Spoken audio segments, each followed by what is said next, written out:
Welcome, everybody, to another episode of the Anime Lounge podcast. I'm your host, Matt, alongside my other co host, Lance. Today, my drink of choice is going to be an old fashioned made with a Hochstaders rock and rye whiskey, along with a Leinenkugel summer shandy. Lance, what is your drink of choice? Today, I will be drinking some Noble Oak's Double Oak Bourbon, and currently that's all I'm drinking. I don't have anything to chase that down with, but that's all right. All right, so today we are talking about Twin Star Exorcists, and to get into the synopsis that I'm going to steal right off of myanimelist.net, it says Magano, a parallel realm filled with monsters known as Kegare, is a place where exorcists deal with all impurities. Benio Adashino is a prodigy exorcist who is recognized for her strength and is summoned to Tokyo by Exorcist Union. On her way, she plummets into the arms of Rokuro and Madano, a young exorcist with a troubled past. But the impurities of Magano do not rest. When these two exorcists witness a couple of children stolen by Kagare, Benio rushes to save them, dragging Rokuro along with her into Magano. Engaging in a fight she is on the verge of being defeated in, Benio is saved by Rokuro, revealing himself as a capable talent. Once again, I don't care for that whole scenario. Just to throw in a little quick twist, this is all about trying to separate the worlds of Magano and the human world, and major bosses try to overtake and try to come back into the human world. I don't know. I still suck at this. We'll get there eventually. We'll get there. Yeah, it's whatever. All right, and now we'll jump into Lance's lessons.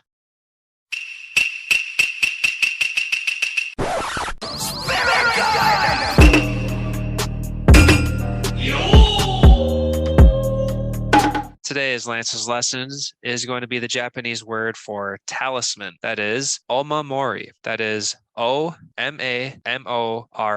And that is fitting for today because all of our exorcists use talismans to give themselves the extra edge on all of their Kagare battles. Yeah, let's be honest, without them, they wouldn't even be able to fight the Kagare. So no, not at all. And I had a lot of fun with this whole talisman idea. It kind of reminded me of like Digimon season 3, the Tamers season, where they had these cards that they swiped through their Digivices that gave themselves like boosts and stuff like that. Every time I don't know, I always compared the two, so it was fun to go back into the Digimon world. Yeah, I can see that. Then you also watched this one a while ago, didn't you? Oh yeah, I watched this these 50 episodes. I don't know, good 5-ish years ago. I had a buddy of mine recommend this to me, and I loved it back then. I was still trying to get as much anime into my into my head as I could. Yep. And no one else that I knew talked about this, so I felt like we were in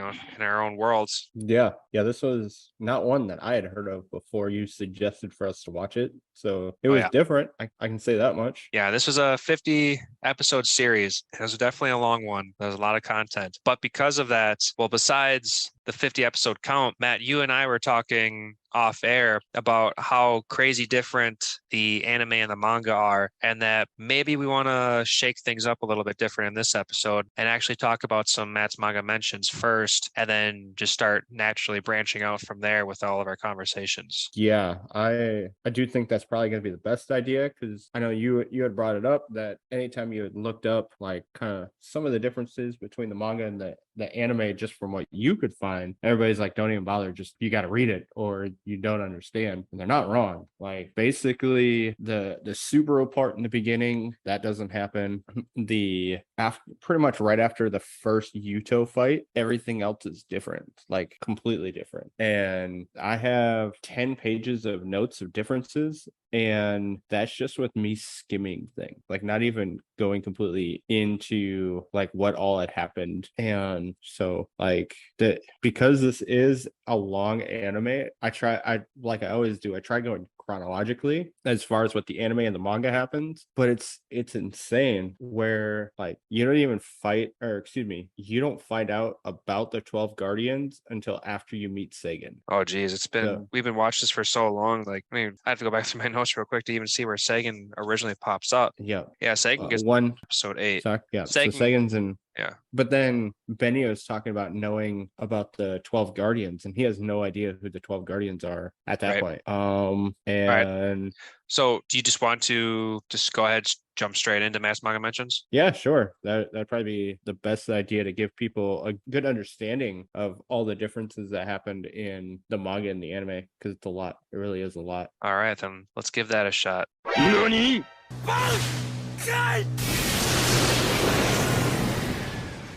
All right. Well, I hope everybody enjoys doing things a little bit different. Like I had mentioned earlier, going to kind of go chronologically. So I'm going to start from the beginning of the series and work my way through. When Benio and Rokuro get to the house that Ryoga? disappears in.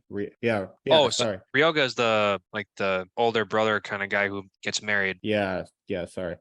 They get to him by using the speed charms. They use the speed enhancement charms, so that's how they get to that house so quickly. Because in the anime, they're kind of like, oh no, he's in trouble, and then the next moment they're there, and you're just kind of like, well, all right, I guess that happened. Yeah, just a time jump for whatever reason. It's that anime logic kind of thing where you're just like, oh, okay, well, I guess that just happened, and you just kind of accept it. Yep. So, and then the fight with the Basura, who you end up learning his name is Kamui.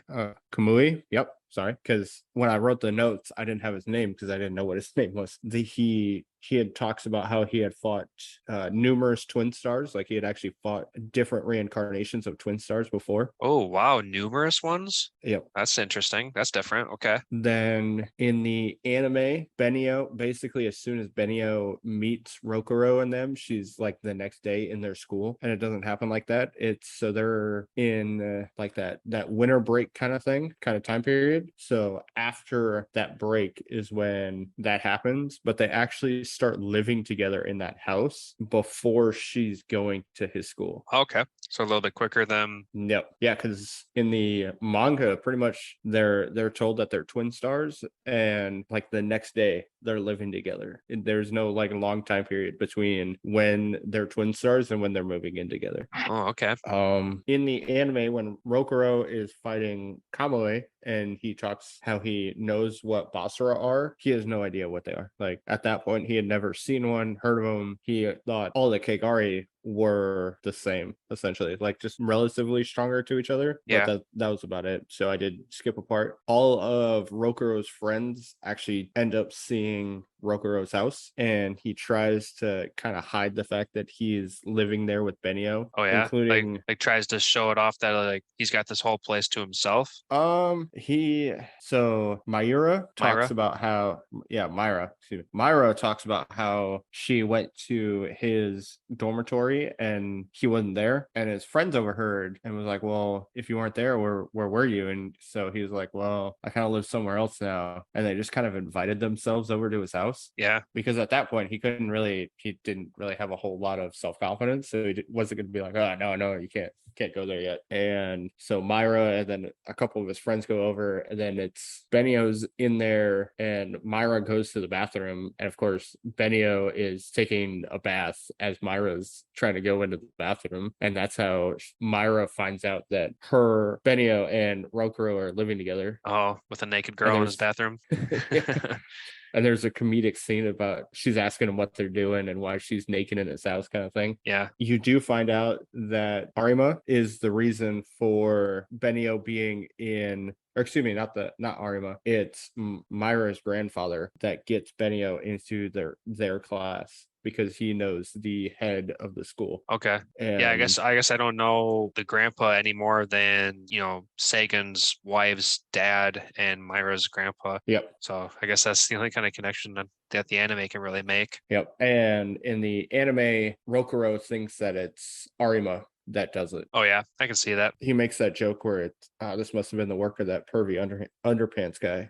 That's one thing I want to throw out real quick is pervy underpants guy. He only showed himself in his underpants that one time early in the series, and Mhm. then Rokuro gave him that like little nickname, and then like he never did it again. Yep. But of course, that's the way they're gonna name him. Like, I guess on one hand, we could be like happy that we're not seeing this dude in his underpants all the time and like they overplayed it. But on the other hand, like they did it once and yet they're still calling him this. Like he hasn't lived up to this name. It was just a one-time deal. But I don't know. I guess you can take it or I think it's appreciate it one or of those. It's one of those things where I just chalked it up as, let's see, he was 12, 14 14. at the time. Yeah. It was just one of those things that he just called him something and it just kind of stuck at Right. 14. And plus it's probably funny enough to the younger crowd anyway to call him pervy underpants guy. Yeah. So it's all part of the comedic value. Yeah. So sorry, continue. During the fight with Yuto, you see Rokuro transform into what you later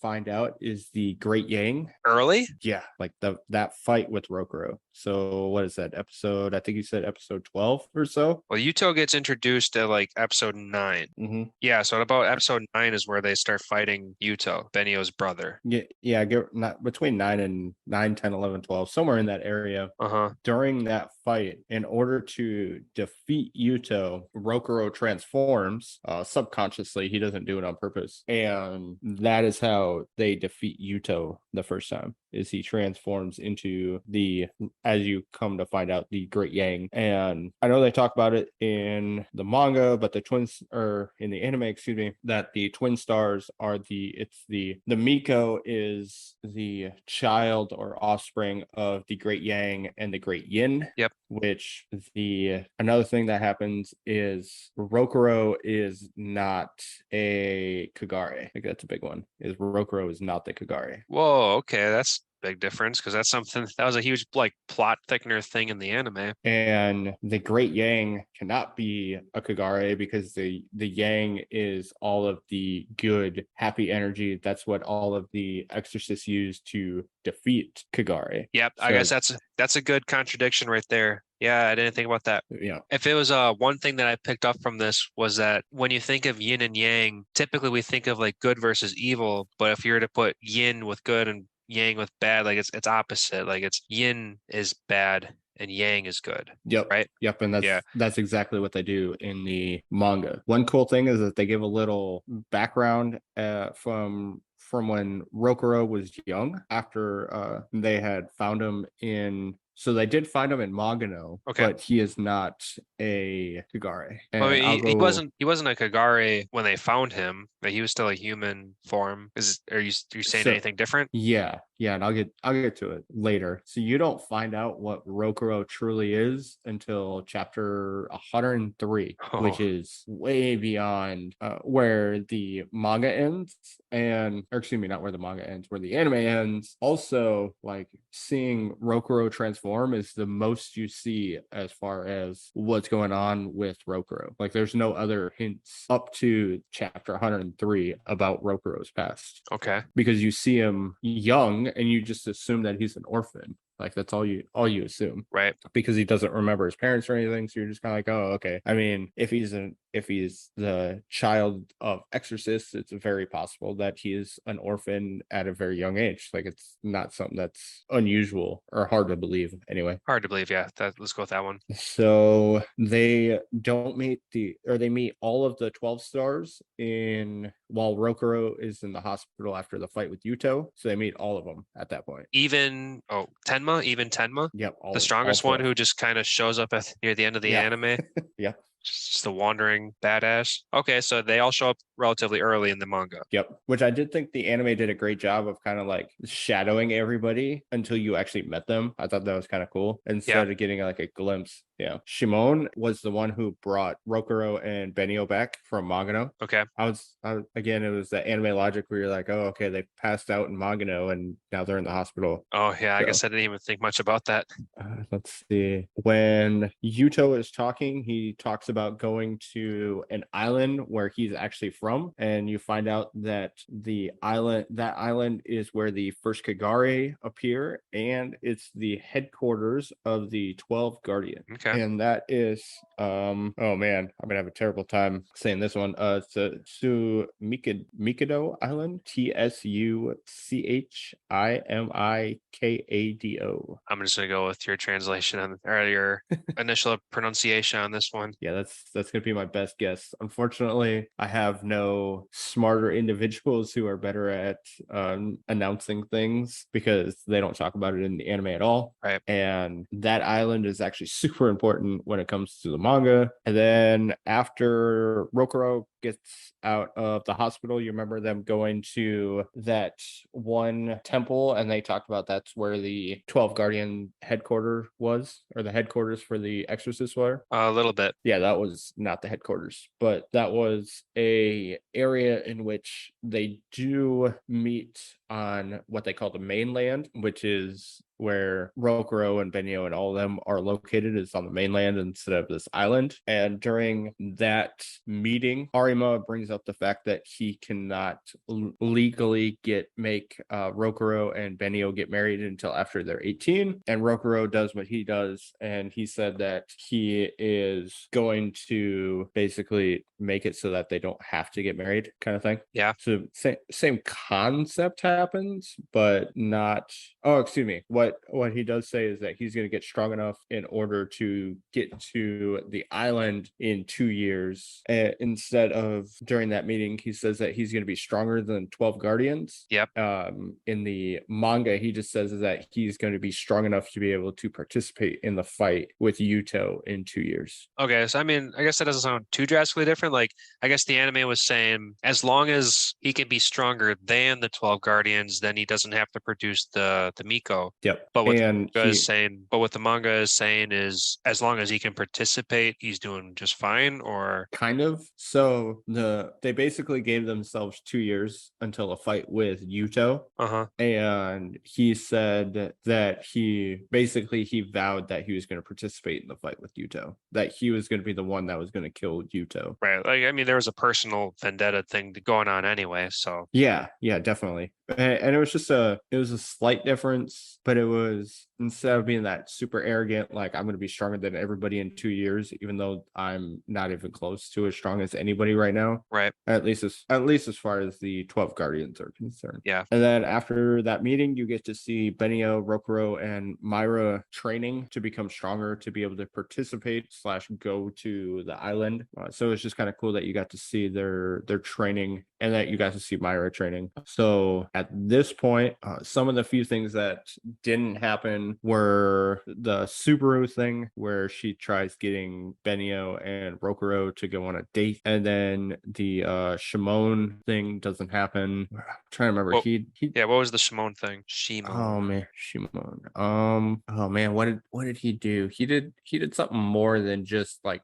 fight with Rokuro. I don't remember what it was though. All right, but once the fight with Yuto happens is where the manga and the anime branch off into, you could almost say, completely different. Like, they're not, besides the characters being the same, you could almost say that they're not related to each other. Oh wow, okay. Yeah, that's still real early. Yep. So in order for Rokuro to travel to the island, he has to prove himself through a proctor, who is a girl that you see Shimon smiling at the end of the series. So you remember that rolling credits, you see that there's like a redheaded girl that Shimon is smiling at. Might have skipped that. It's ending credits. It was the end. It was just some like generic content kind of stuff. So there's a girl that you see that Shimon is interacting with at the very end of the series. That is actually his sister. Oh, okay. And she houses these Shikigami that are so powerful that they essentially killed the host within 15 years. Are these guardian worthy Shikigami? Shikigani? So because the host can't really, as far as power level is concerned, yes. Like whenever she releases these Shikigami, like if you have ill intention or basically evil in your heart, then they can just obliterate the individual. So they are super powerful, but nobody's ever been able to tame them. So they're kind of useless in the sense of fighting, if that makes sense. She essentially becomes this person that they use to basically deem people worthy slash strong enough to be able to join or go on the island. So any mainland individual that wants to try to move to the island or be worthy of being on the island, because the island is where all of the clans are. So all the 12 guardians are actually clans. So all the guardians are the heads of the clans. Okay. Yeah, that's a big kind of difference that they totally didn't bring into the anime. And like Myra gets what is her ability? It's like the tiger, the white tiger. Yeah, Byakuya, like from Yu Yu Hakusho. Yep. It just means, I think it just means tiger anyway. Like, yeah, they all have that white tiger ability. So that white tiger ability, he gives it to her because technically she is the next one in line in the family to become the head. Yep. So that's why when you look her up as a character, you see her as a 12 guardian, because all the 12 guardians are all the heads of the family. Okay. Yeah, I mean, even if we're going to just follow along with like traditional Japanese lore kind of things with family houses, that doesn't sound like a far-fetched thing anyway. No, it's very much traditional. Like the Tenma family, you see that when he essentially becomes the leader of the family at like age 9. Oh wow. Is he considered is he still considered the strongest in the manga? Yes, he is considered the strongest in the manga, and the powers that are transferred, essentially his father was happy to give essentially the curse of the Tenma clan to his son. Like it was so bad that when Tenma received these abilities, his father turned into dust. Oh, okay, that's different. Yeah, but was like death was relief essentially pretty much. At that point. Okay. Yeah, it's super fucked up. Did that give any explanation to why Tenma has 2 different colored eyes? No. It's just throwing something out there that's different. Okay. And sorry, just to kind of go back to the manga, you see Rokuro fight Shimon again in the manga, and that's essentially a pre-test in order for Shimon to. This is like the 2-year part, and Shimon fights with Rokuro to see if he's become strong enough to even make it worth his sister's time to test him to go to the island. Okay. And you get to see Rokuro in his Great Yang form again at this point. And this has nothing to do with him being in like that white and red form before the Great Cataclysm form, or is this something completely different? No, this is something completely different. Oh, that's super shitty. I would love to see different forms of Rokuro in the anime, which is going to be something I want to talk about later, but I guess we'll see what the manga has to share to see if what I wanted came to truth. Maybe. I think I know what you're talking about, but we'll see. Yeah, I could describe what I wanted, but we'll see what the manga shares. You find out that there are 11 Basara. So they always just talk about having a number of Basara. There's 11. Like there's a limit, or like is there a limit point, or was there just a count? Just a count. So one of the things that when I saw Basara, the first thing I thought of were Arankars from Bleach. Yep. Yeah, like the top of the line kind of guys. And I took Basara because I took Basara as Arankars, I kind of took it as the same thing where there were only 11 that were able to become strong enough to even be considered Basara. Okay. I was understanding that, or not just understanding, but I just accept the fact that like once a normal Kagare leveled up enough, he could become a Basara. And like technically there would be no limit to how many Basara there could be as long as there's plenty of Kagare to feed on. Yeah. So I just accepted it as that face value. I would agree. And from what we knew at this point, all we knew is that there was only 11 that they knew of. Total, sure. Yeah, and I'm totally cool with that. Like I had said, that Myra got the tiger claws after Shimon had lost his arm, and he was essentially kicked out of the Exorcist clan. Wait, Shimon or Or Sagan? not Sagan. Sorry, I wrote Okay, that wrong. After Sagan lost his arm. Okay, yep, So that's right better. away, not way later, like almost towards the end of the series, kind of thing. I mean, I can go and pinpoint it if I need a second. Yeah, it was. I remember being towards the end of the series, I thought, but I could be wrong. And it's just Yeah, episode 39, I think. Yeah, episode 39 is when Myra is given the Byakuo claws. Yep. Yeah, pretty close to the end of the series, anime-wise. Yep. So Rokuro passes his essentially proctor exam to be able to go to the island. And then while Benio is going through the same exam, she loses all of her power. Whoa, okay. So while right before Benio goes to do the exam, a Basra attacks the area, and Benio actually loses her abilities during the fight. Okay, that's crazy. Basra. Is this a boss we know from the anime, or is this a new one? Honestly, I'm drawing a blank on which one it was because they don't talk about like the name of it. So I didn't write down the name, and I don't remember who it was at this point in time. Okay, but she loses her power during a battle with a Basra. Yep. Okay. So you know how Kiniko followed along with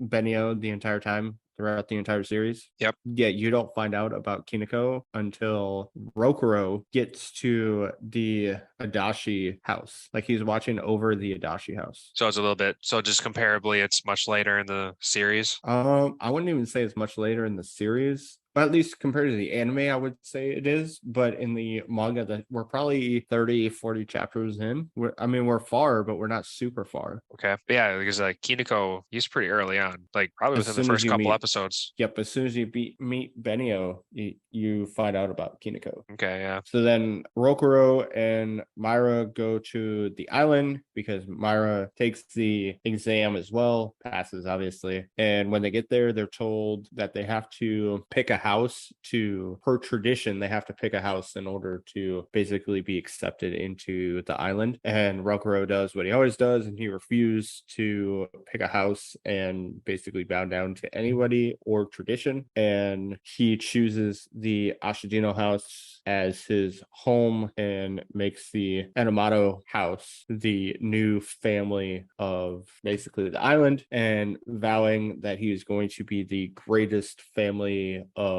all of the families on the island. Okay, so in short, he starts his own? He starts his own, and he uses Benio's house because Benio is from the island. Yep. And then once her parents died, she and Yuto went to the mainland and went to, well, not after their parents died, it was a little while after. And so that house was just abandoned, essentially. Right. Minus Kiniko sitting and watching over it. So there's some other members of the family that are trying to destroy the house, saying that it's an eyesore and a curse and it should just be torn down. And Rokuro's like, fuck that, I can't let you do that to Benio's house where she grew up. I'm going to take it over. So he basically fixes it up, creates his own family. And the biggest thing when it comes to the families are, if you are of a low ranking family, you will not be able to participate in any Exorcist missions. So if you're of the lowest rank, you pretty much get assigned to cleanup duty anytime there's anything ever happening, which will not allow you to increase your family's status. Yeah, but there's one way you can increase your family's status, and that is to participate in a tournament that they have every handful of years. Oh, so did we miss out on a tournament arc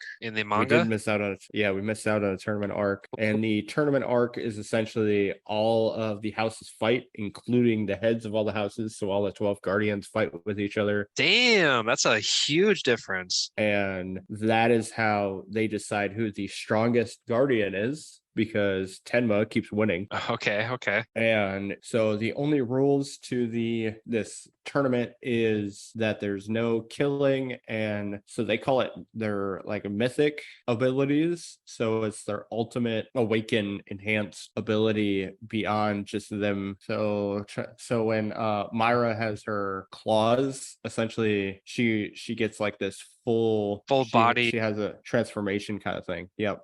Yeah, I know exactly what you're talking about, and unfortunately, I can't remember exactly what they called it. But yeah, when the spirit of that special talisman was able to take over, they were able to be well, kind of like how that dude with that cloth over his face turned into that serpent style. Yep. So yeah, it was when Yep. they were able to take on their form. Chitara, that's what it is. Terry, yeah, he looked like a fox, but he was a snake of whatever. It was interesting. Yeah, it was kind of weird. He's a Shikigami as well. But Yeah, he's that's right. so basically you can't do that. Is you can't use your ultimate ability. You can do pretty much everything else. You can't kill your opponent, and you can't use your ultimate abilities. Right. And one thing that they do is they have a women's class and a men's class, and you see Tenma and Shimon actually fight with each other, and Tenma chops off the leg of Shimon because he turns into his basically Shimon was causing Tenma to kind of lose. So Tenma loses his cool and uses his ultimate ability and like chops off part of his leg and loses. So Tenma lost? Tenma technically won, but he lost part of his sorry. Tenma did lose because he got disqualified. Okay. So then was he therefore not considered the strongest of the 12 guardians? So after that, they had the fight with Yuto, so they didn't really even go into it after that point. Oh, okay. So they threw in some bullshit to keep his title. Yeah, they're kind of just like, hey, what the fuck, man? Like you know you can't do that. And Tenma's pretty much like, well, I'm stronger than all of you. So I do what I want. pretty much. Throwing You're stronger than everybody else. Yeah. So it was kind of fucked up. One thing, just to kind of go back a little bit, once Rokuro gets to this island, he finds out that he has 6 months in order to gain enough status in order to fight with Yuto, which is why he participates in that tournament arc kind of thing. It would have been super cool to see. It was super short. Like they didn't make a big emphasis on it because that's not the whole emphasis of the series. Right. It was just a way for Rokuro to have enough status in order to fight with Yuto. Like that was the whole purpose of the arc. Okay. Or that short little arc. So it'd been cool to see. Yeah. This could have definitely with everything you're already explaining, like, dude, this is the shonen route. This could have been easily like 150 episodes long. I know this is a long series to begin with, but this could have been so much longer. Honestly, they could have made it 50 episodes and still followed along with the manga. Like, oh yeah. Because I'm trying to think, who was it? Sai? Not Sai. What was the girl's name? Sai. S-A-I. Yeah. Or yeah. Like Sai. That. Like she's not in the manga at all. What? Yeah, no, the girl who took the form of the branch, she's not even. She doesn't exist. As far as the manga is concerned, she doesn't exist. So weird. That's a quite the creative liberty jump right there. Yeah, there's like I said, there's a lot of changes. Then you find out that Myra and Rokuro go to the school, and how they place you in a class is your abilities, but Arima put what Rokuro believed as a limiter on him, so he basically got put to the bottom of the class. So everybody was giving him shit because he's a twin star and he couldn't even get into the not worst class of school. Yeah. You do find out that Arima has a kid. Oh, interesting. Yep. Do we get a mother? No, the mother died after, I think she got sick and died. Okay, so we have a son. How old is the son?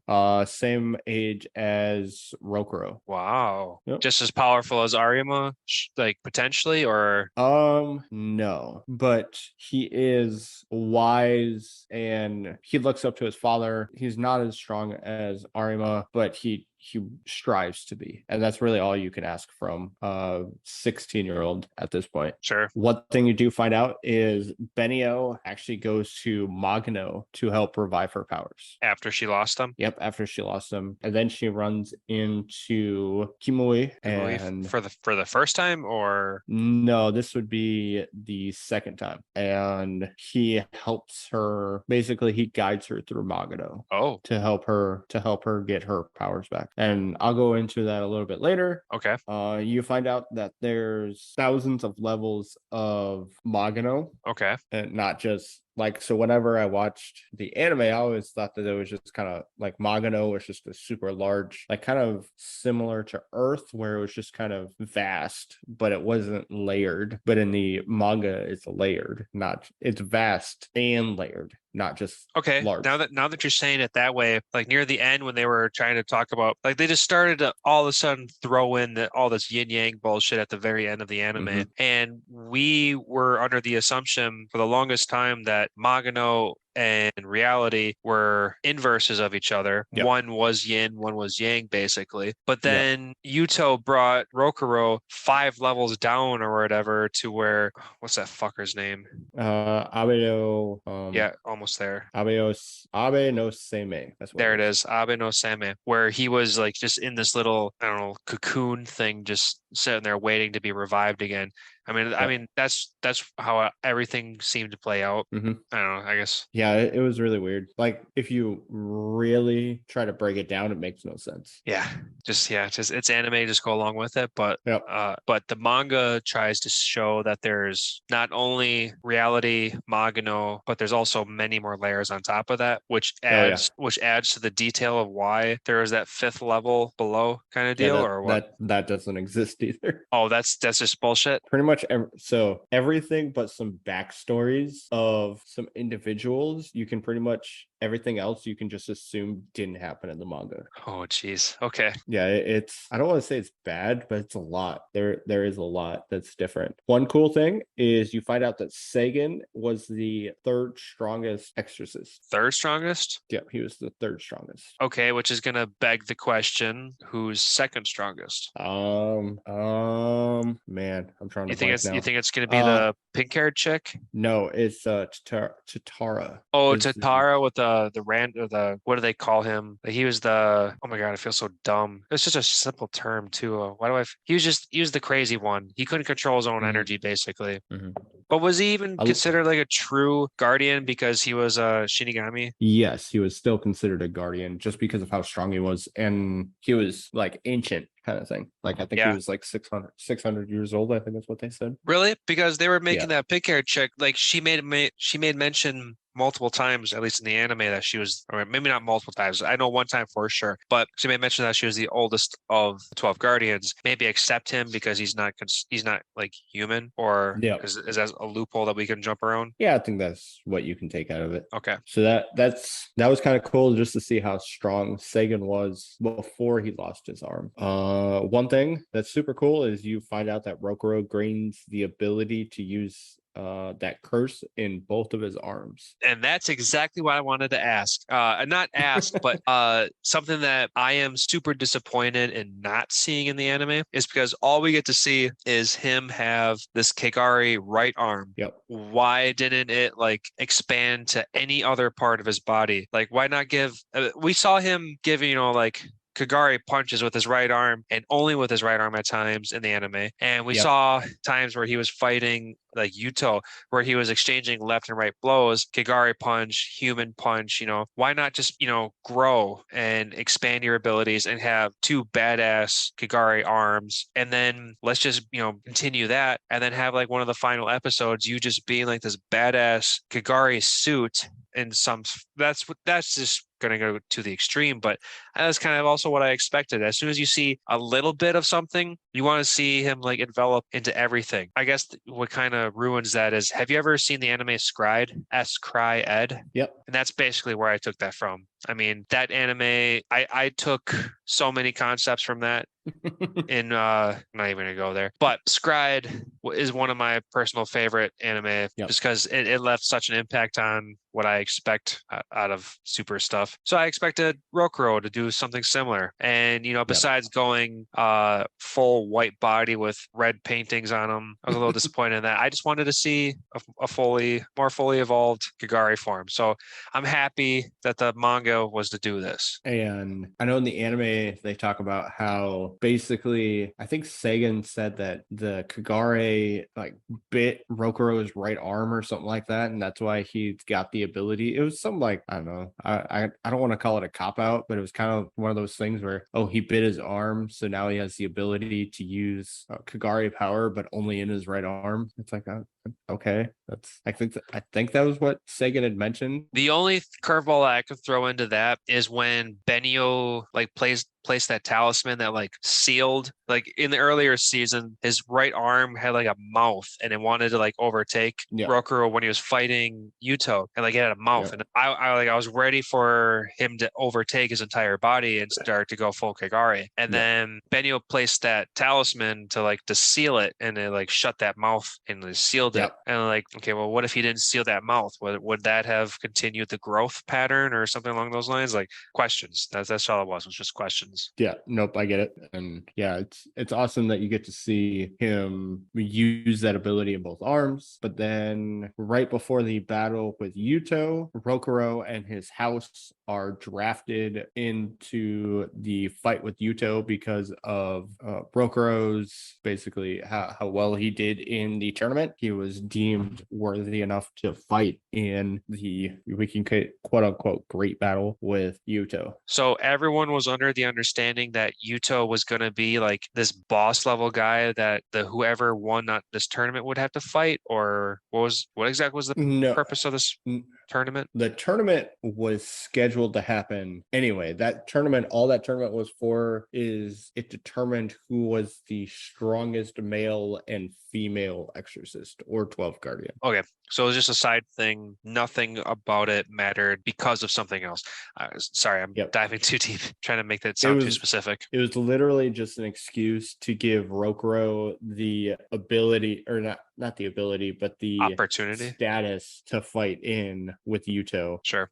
But while still going with the island's traditions as far as status is concerned on families. Okay. Yep. That's totally fine. You come to find out that the male has the enchanted powers while the female actually has no powers, and they call Benio and or the female of the twin exorcists the princess of impurities. So she is the Kagare, not him. Is that kind of why the anime gave Benio like those Kagare legs? Mm-mm. Or this is just completely fucking different, and no, that still happens. Let's not make any connections. Yeah, it's completely different. So that still happens. The fight with Kamui still happens. Benio still gets her legs all fucked up and non-usable. She still gets the powers from Kamui. Yeah, the battle was Yuto. The battles was with Yuto, and Kamui just so happened to show up because some awesome ass battle was happening and he wanted to partake in it. Yep, exactly. So that still happens. And you find out that impurities are, so basically the Kagare are a mutation from the research that happened from 1,000 years previously. So all Kagare are essentially man-made. Okay, yeah, this sounds a little familiar from what Abe no Seimei was trying to say. Yep. Ish. Like I know like the end of the fucking series was trying to throw out like a million things of information to just bullshit yourself into making everything make sense. And like you'd have to like rewatch like 2-3 times just to make sense out of everything. So like I can buy it just on a watching point of view. Yeah. And basically what he was trying to do was he was trying to eliminate this yin from the world. And as a result, he essentially made Magano / the impurities. And then in order for Benio to revive her powers, she had to complete this awakening with, I have to find her name, but she is actually the strongest of the Basara, and it's not, was it a green haired chick? No, it was no, I mean she might have had green hair. You're not thinking of Sai, are you? No. The one, like there was a episode where this random ass chick was at Chinu. That's what it is. So Chinu was the oldest Basara. She was the first Basara, and she didn't fight humans anymore. She just got sick of fighting. Oh yeah, and I don't think that has anything to do with the anime. I don't think so. And she is the one that helps Benio revive her powers, and she informs her that after she receives these powers, she will no longer be human. She will be a Kagare. Okay. And that was the picture in which I showed you. I'd sent you that picture. Yeah. That is Benio's Kagare evolution. Yeah, and I know that makes for terrible podcast audio, but I promise you guys that I will make it in my manga's mentions post where you can see Benio in her Kagare evolution. Yeah, Matt sent me this, and it looks, like you can kind of make the similarities, but like if you just watched the anime, you had no idea that this was even Benio. Like it's not that crazy, but like still, like it's just crazy to think that Benio has a further evolution other than her legs. Yep. So then you get into the Yuto fight in Magano, and a shit ton of people die. Like a fuck ton of people die. Oh, okay. Who are some? I want to say Miku dies in this fight. Which one's Miku? And Miku is the old lady. The old Benio lady. lady? What's that? Benio's old lady, the grandma? No. Miku was a 12 guardian. Oh, the pink haired chick with the dolls. The pink haired. Yep.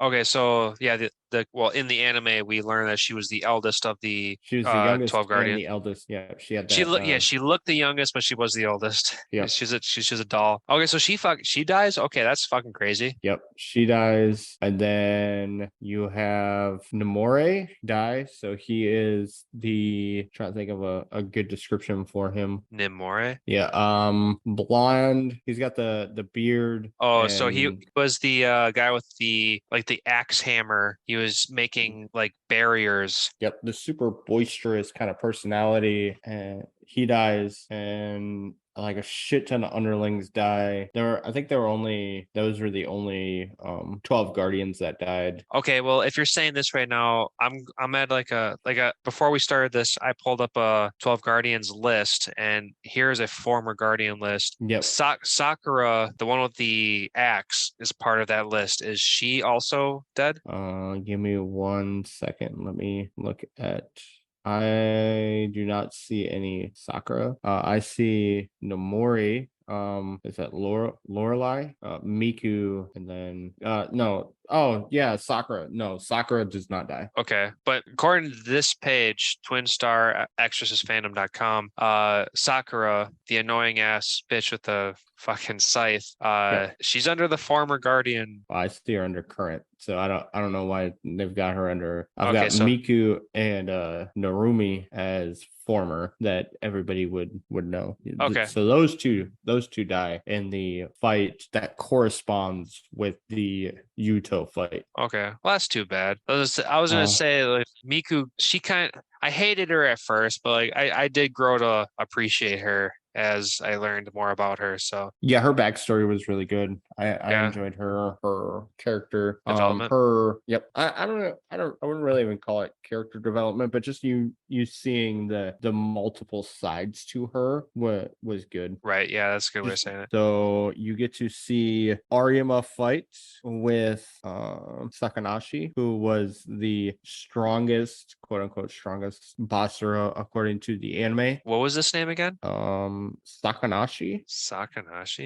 Yes. Interesting. Yeah, I guess at this point I'm kind of surprised that the anime never revealed who was considered the strongest Basara, other than who was the masked guy, the main guy before Yuto took over. Kuronashi. I'm surprised. Kuronashi was considered a Basara, wasn't he? But he was deemed so powerful. Like he took over so many lives that he just looked so humanoid. Whatever.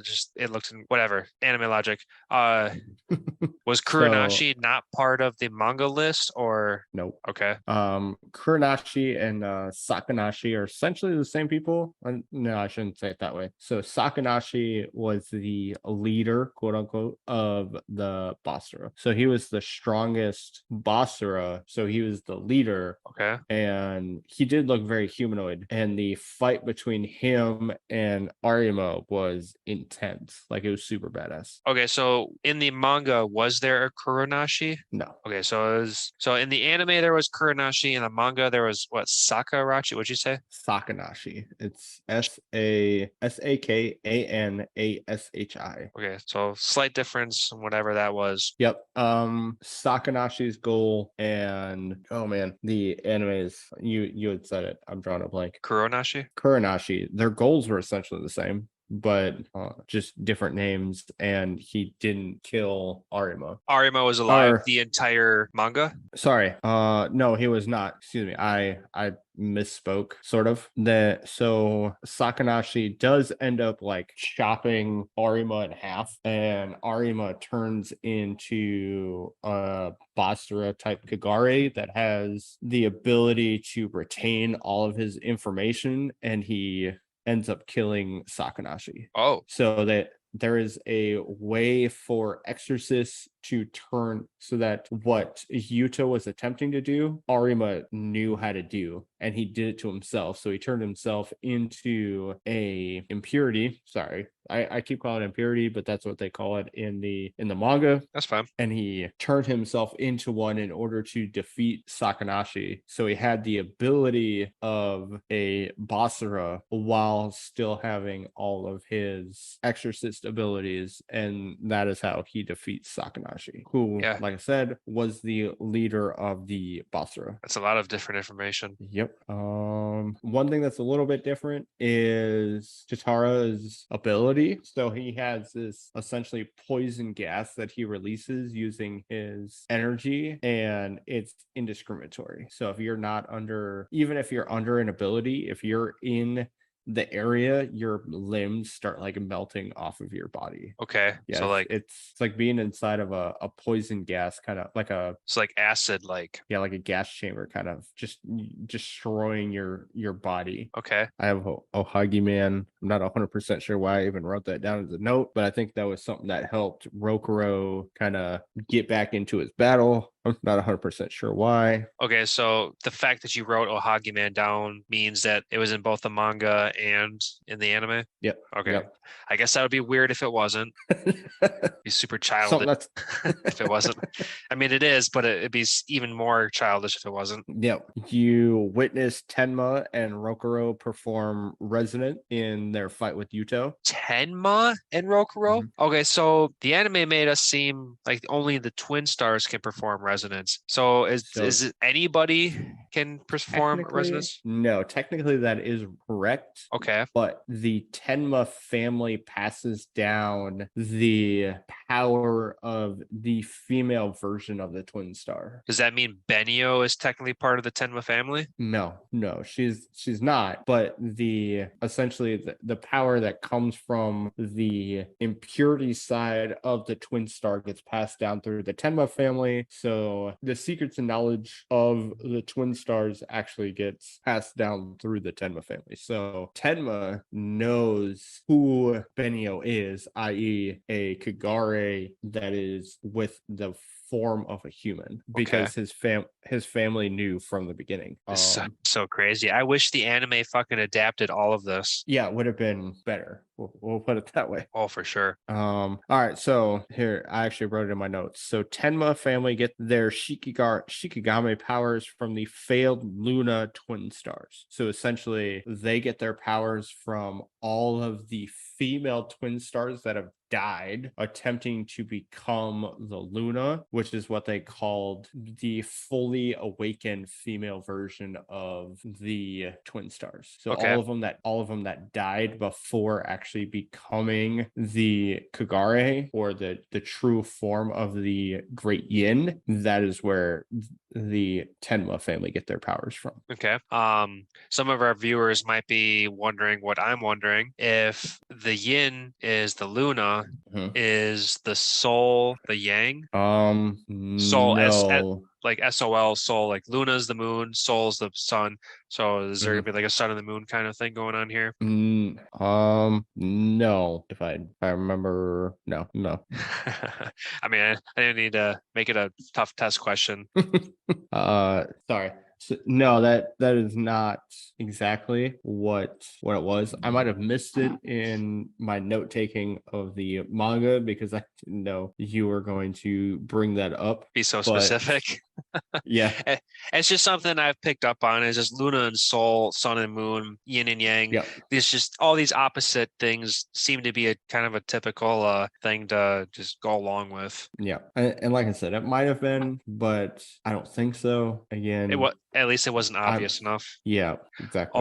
Or maybe our YouTube listeners can leave a comment and be a little bit specific with us. Yeah, that'd be great. I would appreciate if they could let me know if I missed something. Great. You find out that Yuto actually wanted to turn into the strongest impurity to help protect Benio. Like his whole purpose for everything he did was for Benio. Yuto? Yeah. Oh, that's completely opposite from what the anime wanted to do. Yuto Yeah, gave so he did zero it. shits about Benio in the anime. He did it all for his sister. That's why he did it. He basically Interest- corrupted his soul for his sister. Interesting. Okay.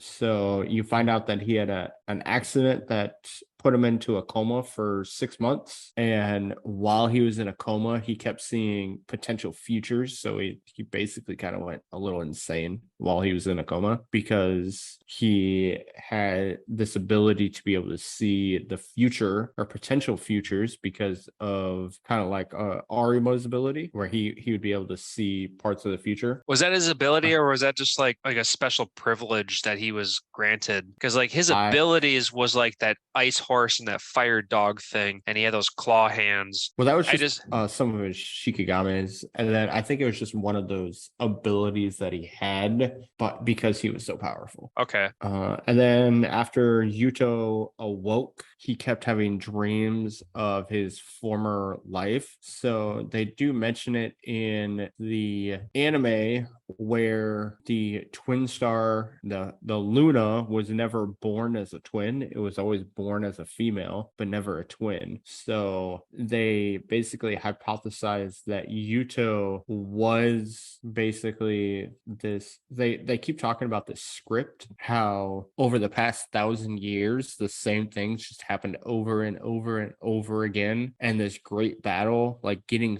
through the great battle, was something that they had never done in 1,000 years. And they kept having these battles, and they believe that Yuto was essentially the catalyst to be able to move past the great battle. Okay. And so because Yuto was given not really given, but Yuto had the ability to see into the past, he learned about turning individuals into Kagare because of that testing and research that had happened. Oh, the Kagare corruption? Yep, the Kagare corruption that had happened 1,000 years ago. He had seen those things, so that's how he knew about it. Right. Yeah, that was like forbidden knowledge. Yep. And he attempted to turn into a Kagare when he was so he gouged out his own eye. That's why he wore an eye patch. Ooh, and that's one thing that the anime never explained is why he was eyeless. Like Yep. why? Just why? In his attempt to become a Kagare, he gouged his own eye out. As like part of a sacrifice or what? Yep, exactly. Okay. Yeah, it's super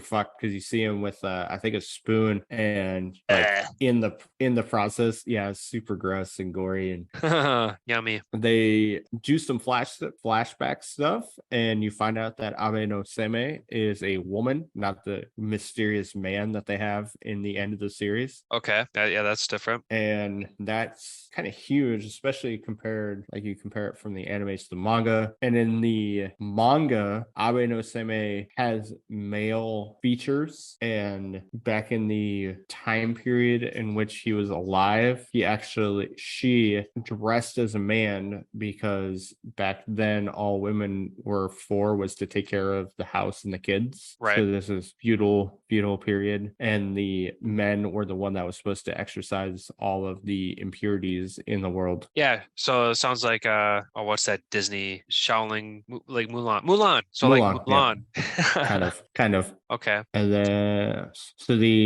after the fight with Yuto, there are only 4 Basara remaining, including Kamui and the one that I told you about.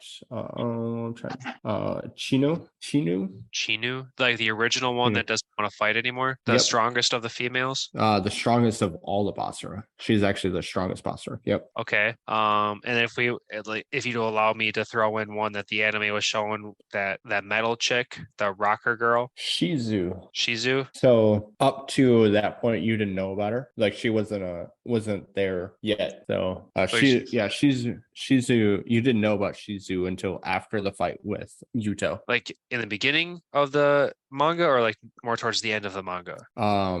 The great fight with Yuto. So when Yuto dies. Okay, so probably 3/4 more towards the end. Uh, Sorry, that's probably anime. I yeah. can't speak for manga. I would, if I had to remember right, I'd say it's probably 70, 80 chapters in. Oh, So it's a good see, way through. that's a good way through. But in the manga, how many chapters were there in the manga? There are 108 chapters and it's currently ongoing. So it's still going, but there's 108 chapters in the manga. In our 50 episodes that we're covering. Okay, so pretty sure Yuto dies like what? Somewhere around episode 40. And I guess it's both about 3/4 of the way through. Yes. So then after that fight, you see that Benio and Rokuro live together again. Benio is in a human form. So Benio tells Rokuro exactly what she is, i.e., that she is a Kagare, not a human. And Rokuro's like, I don't care. I love you for you. I want to be with you. And I want to basically find a way to be able to live. He finds out that if he awakens the great Yang, that Benio and Rokuro will no longer be able to live together or be together, really. Like the whole purpose of the Great Yin and the Great Yang are to reproduce. And so once the Great Yin creates a Miko, that is when he would actually kill the Great Yin, because they're no longer Benio and Rokuro at that point. They're just the Great Yin and Yang. Yep. So Rokuro awakens, and you find out so sorry, I got a little ahead of myself. You find out that Shuzu didn't kill any humans to become a Basara. That was something that was kind of important. The rocker chick? How did she become a Basara then? I will get into that. Well, so you find out that there is essentially this great, okay, I apparently didn't write it down too well. There is a village of Basara that are male, female, and reproduce male, female Basara as infants. Okay, so let's get this straight. So Basara are initially made from absorbing enough life force basically from Kagare and Exorcist alike to become more powerful. Now Basara can reproduce with Basara and they can make a baby Basara. Is that what you're saying? Yep. So it's a little bit beyond what I was going to talk about, but Benio and Rokuro are on the village or in the island, excuse me, and there's this great attack on the island from all the Basara, and they kill a shit ton of people, and the survivors are like, she's a Basara, we can't trust her, she needs to get exterminated, yada yada yada. So Benio leaves to Magano because you find out that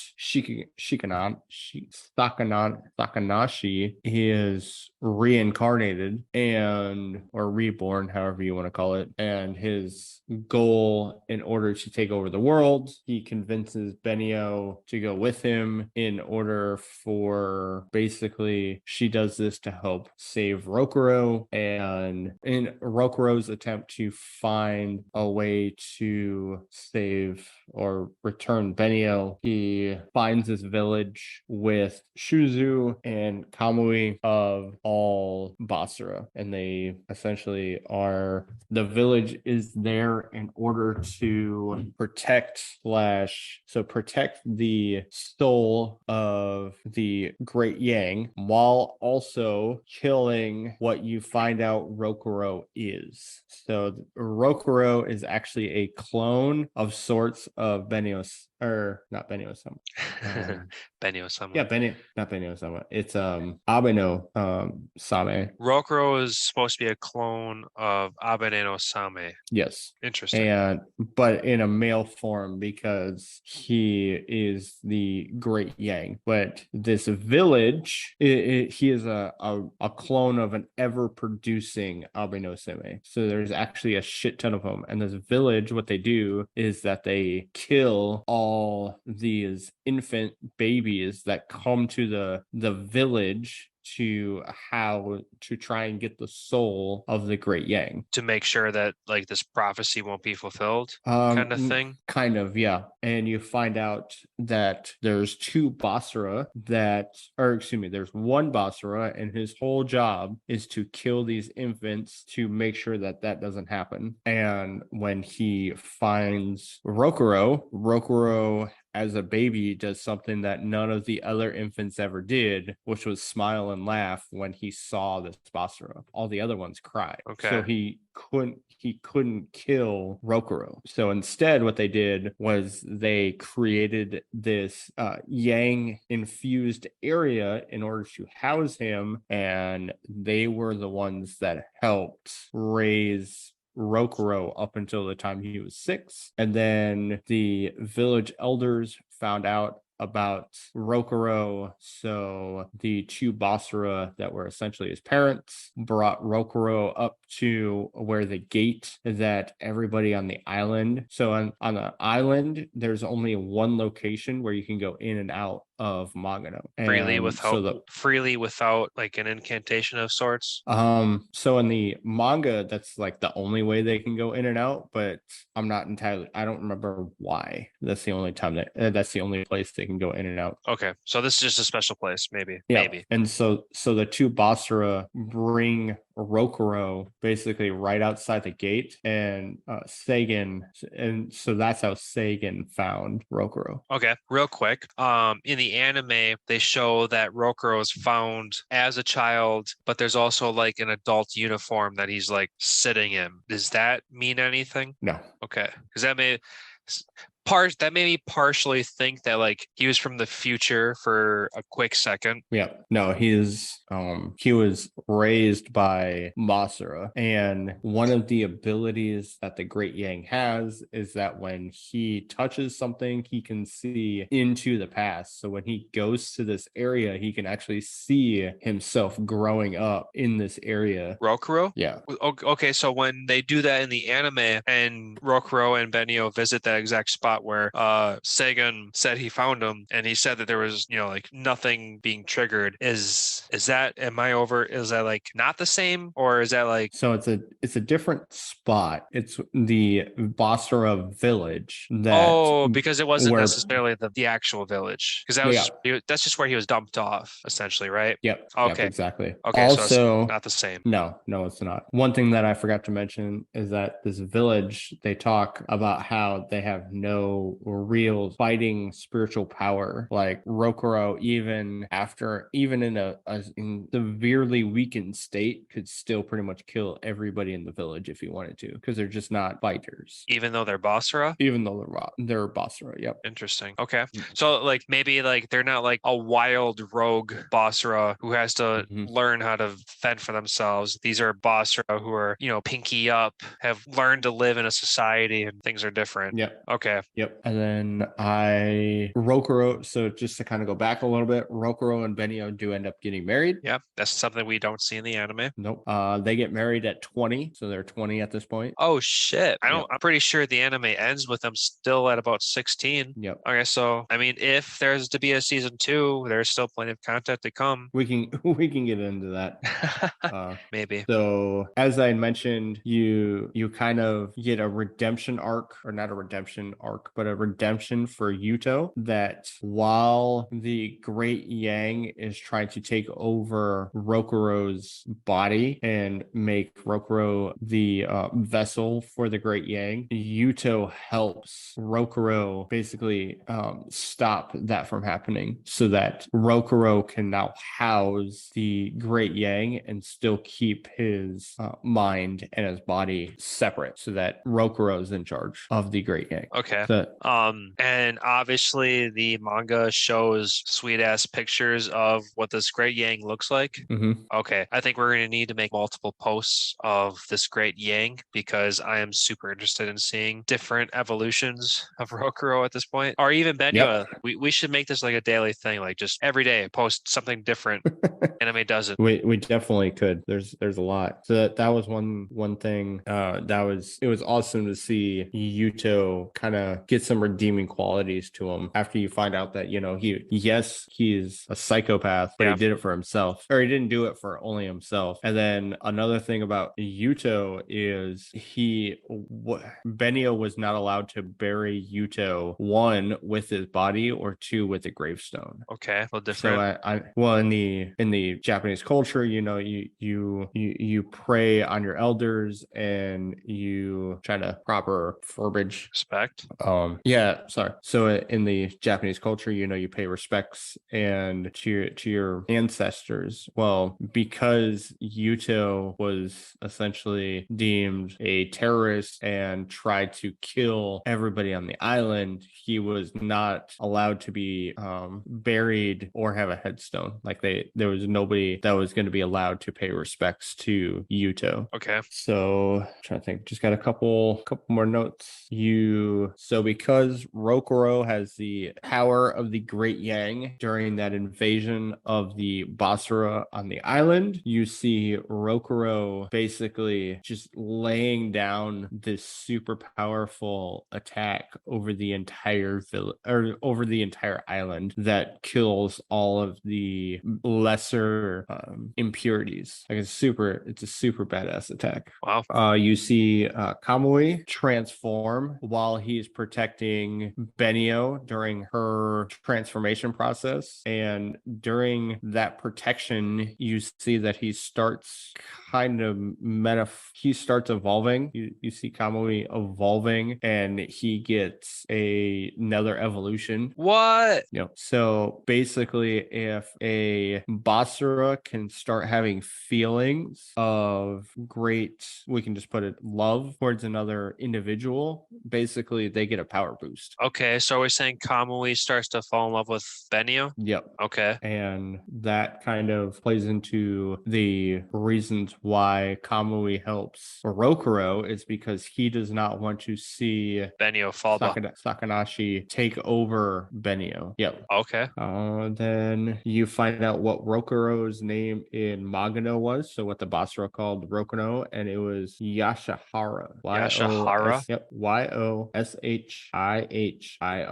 Yashihara? Yep. And that is Rokuro's name in Magano. Okay. Well, shit. I mean, I don't know how close you are at this point, but like, holy, there's so much information that they could easily turn into another season. Yeah. On top of the 50 episodes that they already had. That they already fucked up on, apparently. Yeah. But that doesn't mean that they still don't have money to play off of and maybe fix themselves with. It wouldn't be difficult, not impossible, but doesn't necessarily mean that they can't do it. But I just don't see it happening. Yeah, right, because it's sad enough to say, like, as an anime's perspective, it sounds like it was a clean cut and you can be just happy with it the way it is. But just the fact that there's this manga out there with a shit ton of more information, of course there could be something more. Yeah. And at this point, it's disappointing. Like, the shit came out like what? I think 2016. That I'm not 100% sure about.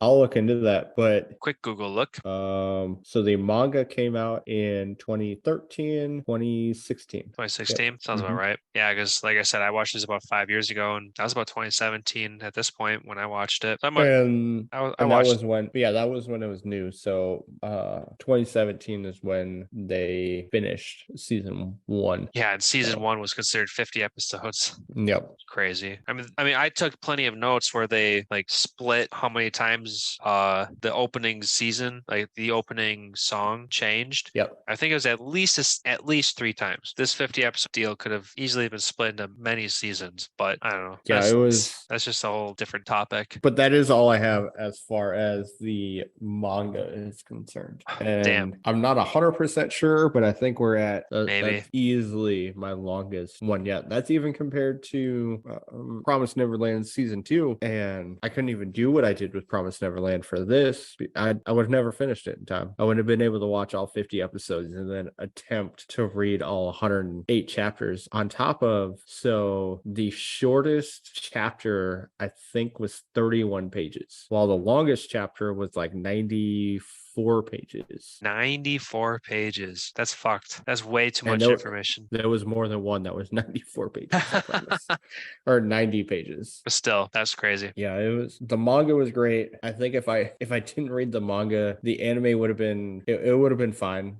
Nothing like, oh my god, I gotta keep watching this. But if it would have been one of those where people, if somebody would suggest it, like, hey, I want something longer than 12 to 24 episodes, can you give me something? This could have been one to recommend. Oh yeah. Yeah. I mean, I was totally cool with the way that this anime was just on face. Yeah, I think my only real disappointment, besides the obvious and crazy changes, was the ending. I was a little disappointed in the ending. With like in the manga or the anime? In the anime, the manga is still going, so I'm not sure how it's gonna end. Like in terms of how they ended the like how they ended up using Abane no Same. Like, yeah, they essentially killed him, and then Benio and Rokuro ended up together, and then they're like, well, we're still exercising the impurities, but we're together, so everything's okay. And that was the end of the series, and you're just kind of like, all right. Oh yeah. Well, what did I write? I don't remember what I wrote where exactly, but I just remember saying like, this is one of those shows that just shows the like power of friendship overcomes everything.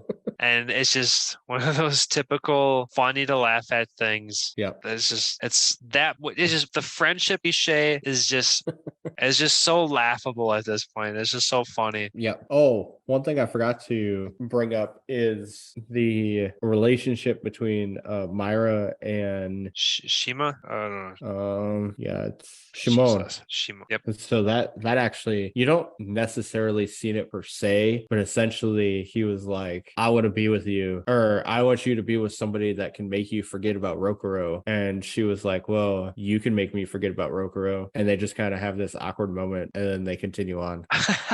So you could assume, because she's talking about getting married, and he said that he didn't want her to just marry somebody, and that he wanted her to be able to forget about Rokuro. And so they're together, but they're not together. Ooh. So that was kind of nice, because it was kind of nice that you got to see Myra not just fall under that harem type aspect where yes, and I agree. So yeah, because the harem deal is kind of getting a little. I mean, even though this was like a 2016 kind of thing, not everything has to be a harem.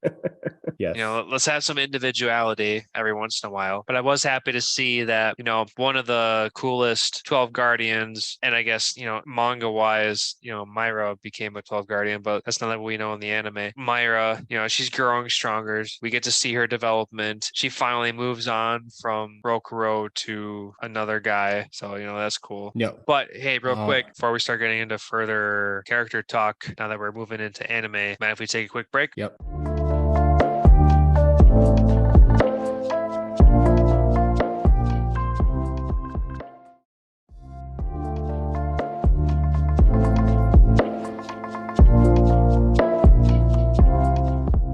And now that we're back from that break, we can really start getting into the heart of this conversation, even though I feel like for the past hour and a half, we just talked about the manga. I mean, that's very true. Now we can just get into a little bit more, you know, typical talk, you know, just a little bit more fun stuff, which is typically going to be, you know, let's just talk about, you know, just a handful of characters. First up being, you know, who's your favorite character? As far as mine is concerned, because of the manga, I'm going to go with Benio. Or not Benio, I'm going to go with Rokuro. Yeah? Just because of the manga? Because of the manga. Yep. And go ahead, throw in your aspects of exactly like just compact it all real quick. Character development, his abilities, his desire to be with Benio, and what he would do to be with Benio, his acceptance that Benio is a Kagare, and so instead of wanting to eliminate all Kagare, he's like, I just want us to be able to live together. I want no evil in this world, but I don't want to just destroy all Kagare. And his willingness to just Benny was like, hey, I'm a Kagari, we can't be together. And he's like, well, why not? Why can't we be together? So yeah, I mean, and of course you're taking some aspects from the end or from the manga that we can't all appreciate. yeah, there's just certain things that unfortunately you guys won't be able to understand without reading the manga. Yeah, that's just too bad. But what about you?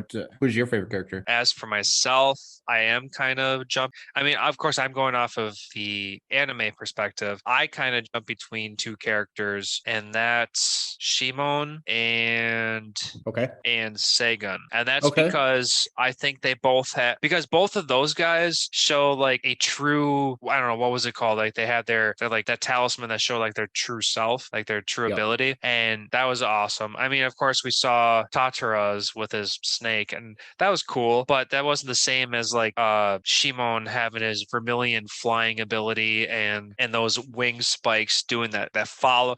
I mean, it's a typical cliche where there's an ability where something has a follow ability to attack something. Always love that because that just seems like an overpowered kind of skill. I always love that. And then go back on Seigun, this fucking white tiger guy, his whole body, just his whole body transformation. It was like I know I don't give two shit. Like mech is cool at some angles, but like humanoid mech, that's just kind of the way I saw Seigun. And then I don't know, like there was just this OP-ness about Seigun that just automatically happened. I mean, it didn't have to be that like stupid ass like finger flick thing where all of a sudden everything started slicing in pieces. Didn't give two shits about that. But as soon as he started actually utilizing his entire body, like when it comes to animation, I want to see acrobatics. I want to see just cool choreographed stuff, and he slowly started to incorporate some of that. So it was it was a little bit of the choreographedness that I wanted to see with a full body suit of Seigun, and it was the awesome abilities of the Vermilion Shimon.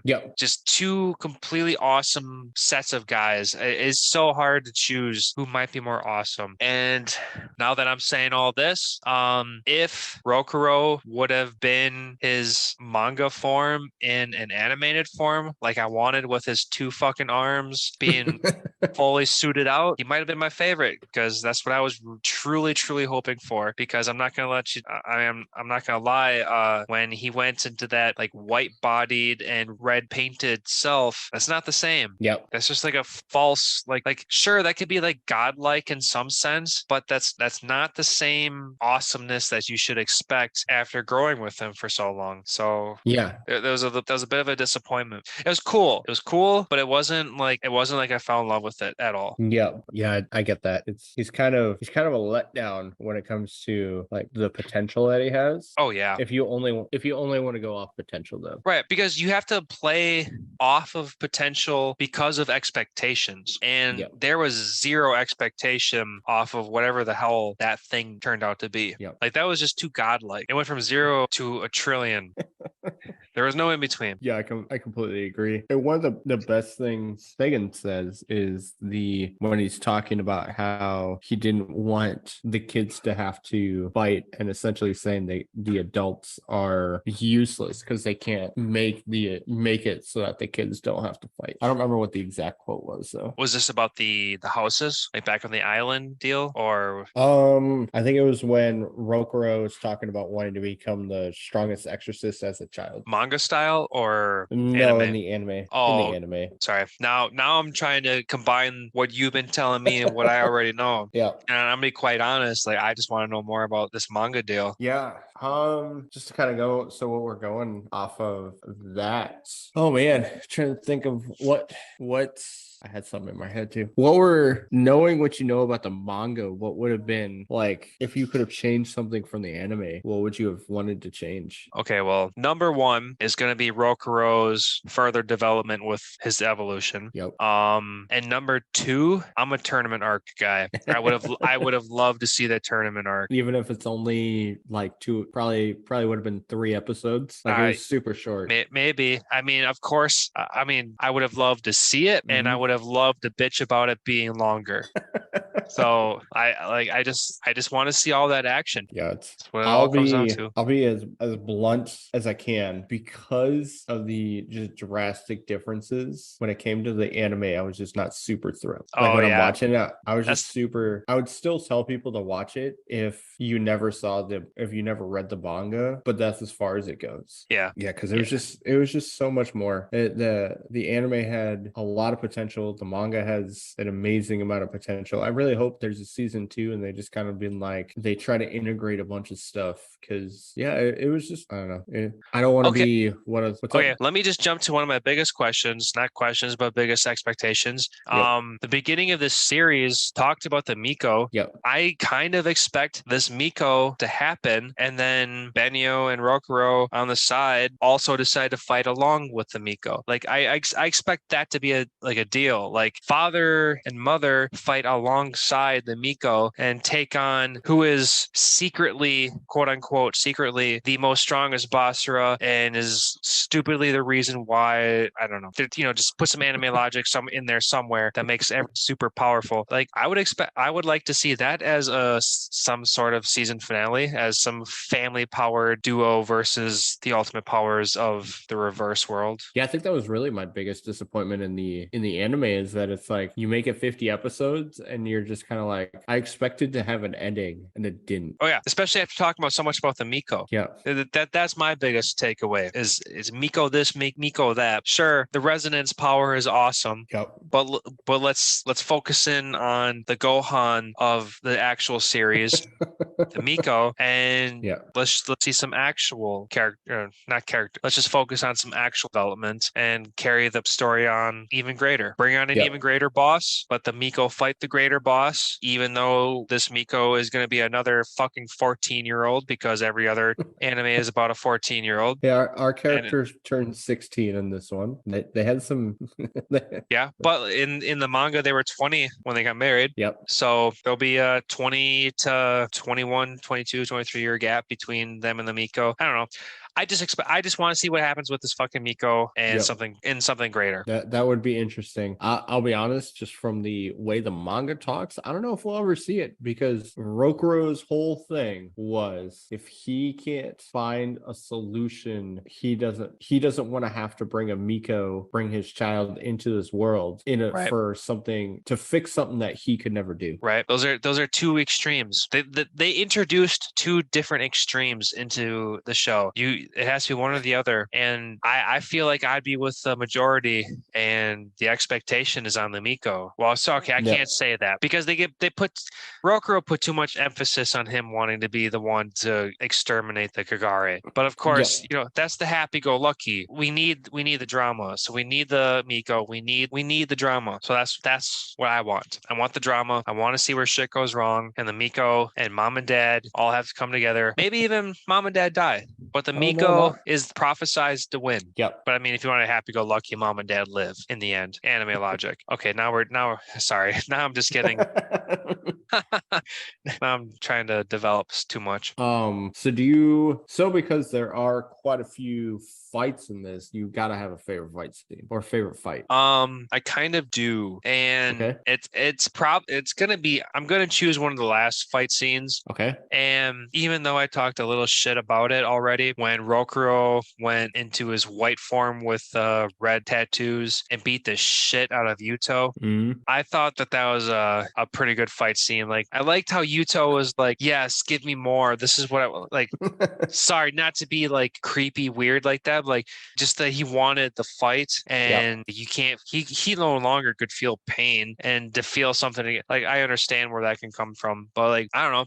And also at the same time with watching the anime, that was his next evolution stage. So it was at the same time, it was nice to see him grow in some sort, even though it was nothing what I wanted him to grow into. It was still something, it was just still something nice. Other than that would be when that boss I hope you're not stealing mine. Okay, before I potentially steal yours, before I share what's going to be maybe my second favorite fight, what is your favorite fight in the anime? I think the first Yuto, Benio, and Rokuro fight where Benio gets her like Basara legs and Okay, yep. I'm glad you said something because I was just about to steal it right there. Yep, that was my second favorite fight. yeah, there were a lot of good ones. The like the Shimon I mean, fight in I didn't mean to the cut you off, school. but you can explain a little bit more about the how Benio got her legs kind of fight.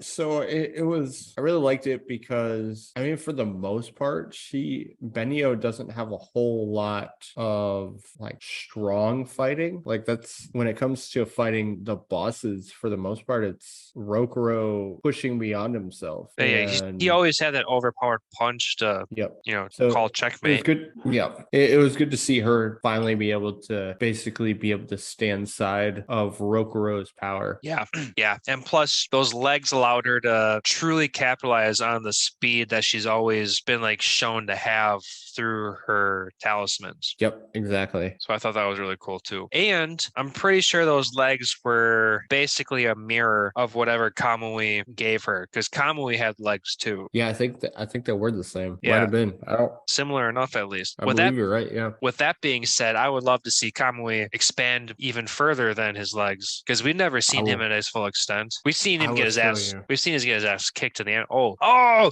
you saying there's something more in the manga? Remember he has that evolution that he turns. Okay, we're gonna have to. Your manga mention is gonna have to be split into multiple days worth. It can't just be one single day. This has to be a multiple spread Yeah. of just fun awesomeness. We need to let the world know how awesome the manga of Twin Star Exorcist is. Yeah, there's gonna be a lot of happy people when it comes to those manga people. It'll be good. Yeah, I'll have to give a little sneak peek once or twice. I got one little quick note that I want to throw in. Something that I've been doing lately is English voice actors. Yep. Okay. I don't know if you've already jumped, and please don't do this in the future, but I don't know if you've noticed, but Rokuro is a very common voice actor. Mm-hmm. Does he sound like any common characters from any other anime? You're gonna say it. I'm gonna be like, "Yep, exactly." I can yeah. see the face. I can't think of the name. Yep. Okay. I got four of them here. One, Okay. Aaron Yeager. Yep. Yep. Two, Inosuke from Demon Slayer. Yep.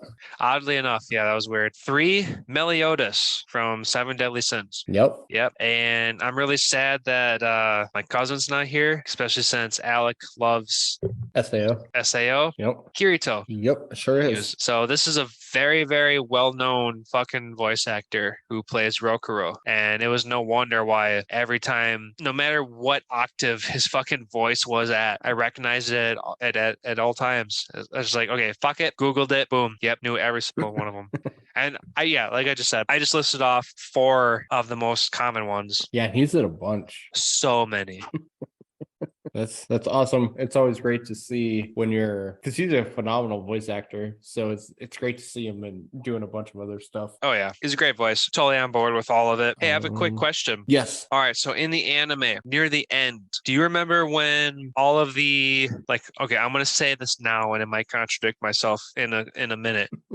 But where all the lower end exorcists were being mind controlled into that lake, and then they were transported into Magano, and then they were obviously eaten, taken advantage of, whatever. Yeah. And then the next scene was there is no more exorcists left to take control of any there's no more exorcists left for backup. Okay.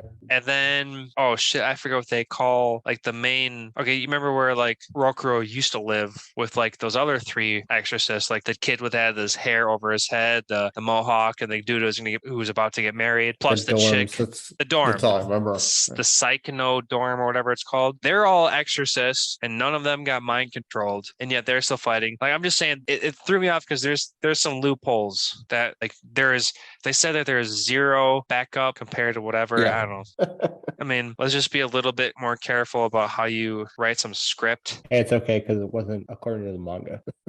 Was the mind control shit not part of manga? No. Oh. Yeah, like I said, basically the only thing that was current from like for 3/4 of the series were like some backstory stuff. Okay. Like Mika's backstory falling for the chick's dad, drawing a blank on his name and stuff like that. So it was legitimately just backstory that was true to the manga. Okay. Do you have any quick haha moments? Oh man, honestly, the underwear man in the beginning, Arima showing up in his underwear and Rokuro like freaking out was hilarious. And oh man, once they got about 2/3 of the way through this show, they got super serious. So I'm just trying to remember some Yeah, other points. there was a lot of seriousness. I got down 3 haha moments in the manga. I mean, sorry, in the anime. All right.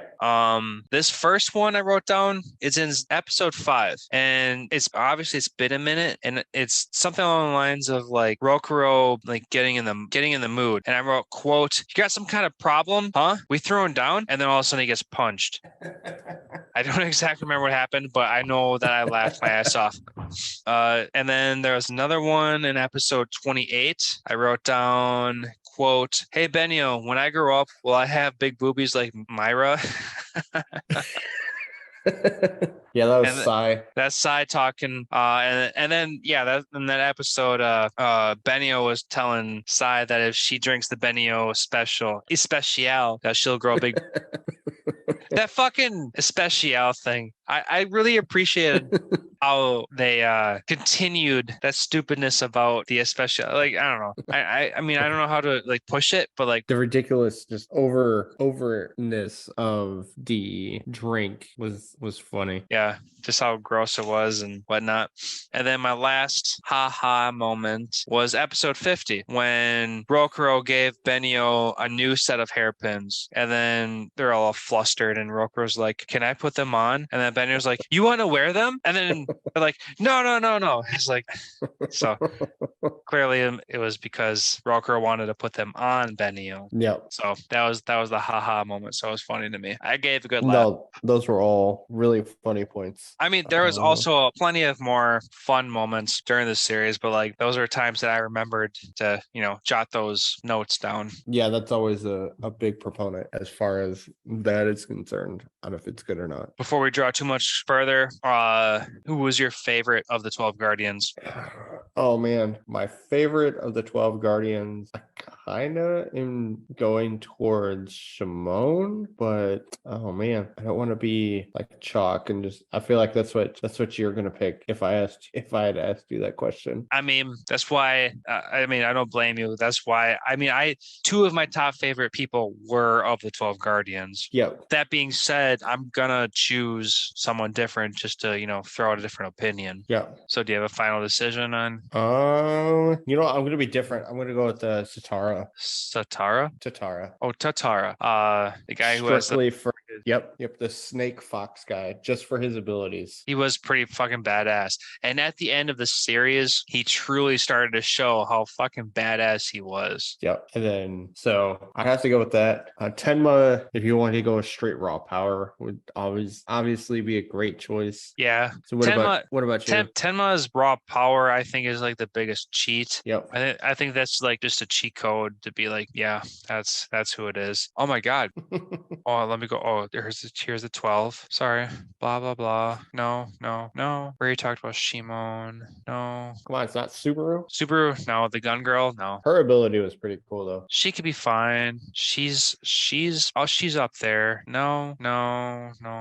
Okay, so at this rate, to give a different opinion besides Sagan and Shimon, maybe it'll sound a little unorthodox. Okay. But I think her name is okay. Let me just say her full name: Cordelia Kasukami, the cyborg chick. Okay, yeah. Let me just start up by saying I hated the way she talked. How she had to like type out the way she talked. But at the same time, I did really like her like Power Ranger super summon cyborg deal. I thought that was pretty cool. Yeah, she was super interesting, especially in the beginning when you're just kind of like, who is this chick? Right, but that's about it. I mean, it's almost a tie between her and Miku. Miku being the girl with the dolls. Yep. Because the pink-haired chick. yeah, who looked young, who was the oldest. Because Mhm. she had so many powers over those dolls, and not only that, but she had the power to overtake a doll. And I don't know, maybe maybe we didn't see the end of it. Yep. But yeah, I think as far as I care about most of the 12 Guardians, other than what we've already talked about. yeah. So at this point, I'm pretty flushed out on what I need to add to this series. Do you have anything else to add? No, that's really about it. All right. Well, I think that this was going to wrap up the episode of Twin Star Exorcist Season 1. We can hope for a Season 2. Make sure to leave us a 5-star rating on wherever you listen to us. Make sure to subscribe, rate, and share our content. And please help us grow. Until next time, guys.